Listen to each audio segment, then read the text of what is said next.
I'm Mark Hunter, the Sales Center. I want to talk to you about building your prospecting plan.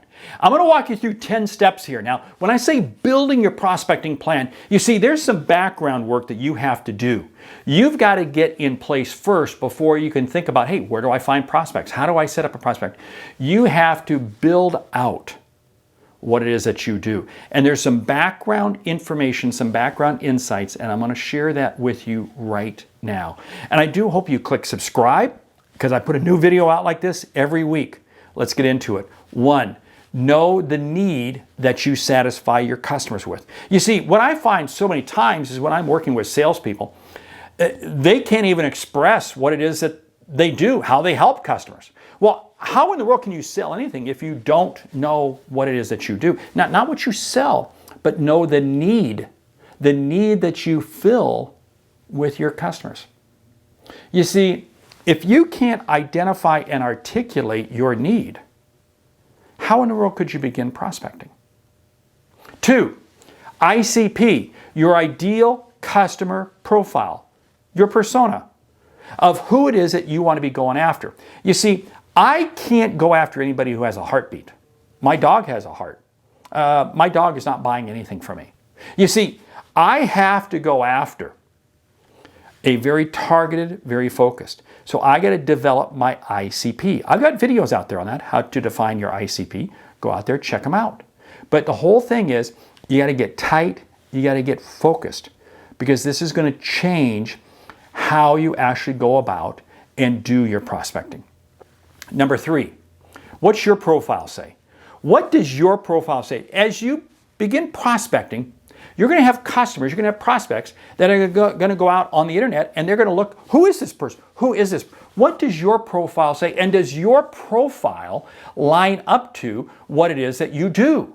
You see, what I find so many times is that people's online profile, let's talk about LinkedIn in particular, their LinkedIn profile is going to say one thing about them, but they're selling something else. Hold it. Marry the two up. Marry the two.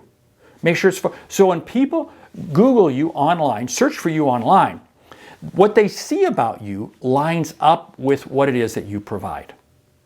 Number 4, narrow the solution. You see, I can't go in and pretend that I'm going to sell everything to everybody. No, you said ICP, so I can't even go in and pretend that I'm going to sell everything to a few people. No. I got to narrow the solution.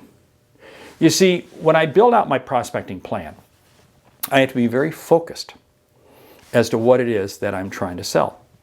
And it comes back to knowing the need, knowing the ICP. And as you go through, I'm going to share with you some more insights here as to how to narrow that down. But you've got to be able to narrow the solution so that you can communicate it, articulate it, and your customers can understand it easily. More than ever right now, speed sells. Simplicity sells. Don't sell the complicated widget when the simple widget is the one that customers want. Number 5, existing customers. Yes, you see, you're actually going to learn quite a bit from your existing customers. Who's currently buying your product? How are they benefiting from it? What are they getting out of it? Do a deep dive into understanding. Ask your customers, ask your existing customers, how is this helping you? What are the benefits you've been able to achieve? You have to be able to understand what your customers think about you, because what you think is many times dramatically different from what the customers think. Number 6, relationships matter. Yes, you see, relationships matter in multiple ways. And you really have to be very clear on this. You see, we become the sum of the 5 people we associate with. Now, Jim Rohn said that line years ago. But it's true. You see, relationships matter. So if I want to be successful in sales, I better hang out with successful salespeople. But relationships also matter in terms of the industry that you're selling into, the companies you're selling into, and all these things. Because again, everybody is connected. Now more than ever, relationships matter because of the ability to validate who a person is. So you got to sit there and say, where are my relationships at today? Where do they need to be tomorrow? What are some of the wiggles? What are some of the shakes I need to change? Number 7, Supply chain. Supply chain, where does this come into play? It comes into play very simply this. The customers that you sell to now undoubtedly have customers that they sell to. Even if you're in B2C, it doesn't matter, but there's always somebody else. There's always somebody else. And what I want to do is I want to look at my ICP and my customers, and I want to begin to say, let's go downstream. Where does the product or the service I sell, how does that play out with other people? Let's go upstream. How are other things that the customer's dealing with, customers getting, how are they doing? You see, the more I understand the supply chain and the total 360 picture that my customers work in, the better off I'm going to be. But the supply chain also applies to me, because within my own company, what is our supply chain? Because here's what's very interesting.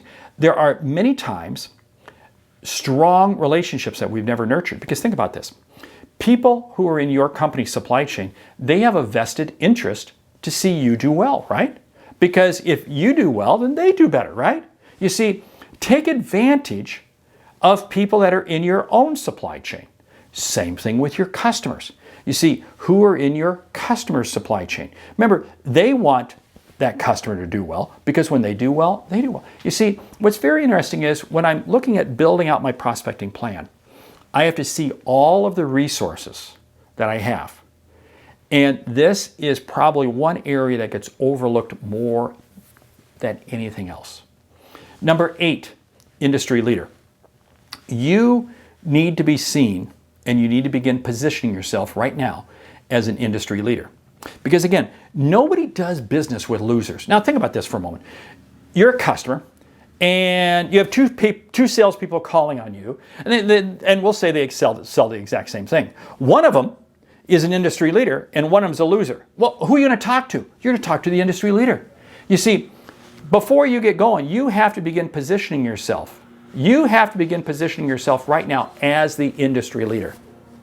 What does that mean? That means getting active out there on the internet. That means getting active out there with trade associations. That means being the person who you know you can be. Be seen as the industry leader. Number 9, trust and integrity. You knew I could not build a list out without putting trust and integrity in there. Because let me tell you something, the walls talk. More than ever. You think about this. Restaurants have Yelp reviews. Everything has Yelp reviews. There's Facebook reviews. There's everything. Well, let me tell you something. Your customers are talking with each other. Trust and integrity changes everything. And you know what? You also sleep a lot better at night when you know that what you're doing is doing it with integrity and doing it with people who can trust. And you know what's interesting? You'll also attract people. You see, what's very interesting is when I hear people say we've got lousy customers, or we got customers that are unethical. Many times I have to go and I say, you know what? That's because you're using unethical sales practices. You position yourself as being unethical. Integrity attracts integrity. Trust attracts trust. Number 10, think long term. As you're building out your prospecting plan, never think for a moment that what you're going to do is going to be a 30-day success. It's not. It's not. You have to be thinking long term. You have to say, these are building blocks I'm putting in place. And it could take months, it could take even years to get to fruition. But don't hold yourself back and say, well, okay, it's not going to work. It is going to work. You see, what I find is just like knowledge. Remember, I talk about knowledge in terms of learning. Information you learned a few years ago continues to compound and become more and more valuable. Money you invest into bonds, into stocks and so forth, over time become worth more and more money. Same thing. Your prospecting plan is an investment that you're making. Yes, you want short-term returns, but the best returns are going to come long-term. Hey, these are the 10 things on building out your prospecting plan. I did write the book, A Mind for Sales, because I'll tell you what, if you don't have a mind for sales, forget about it. It's not going to happen. And you're not going to be successful at all. New video like this every week. Check it out. Subscribe. Hey, I'm Mark Hunter, the Sales Hunter. Great selling.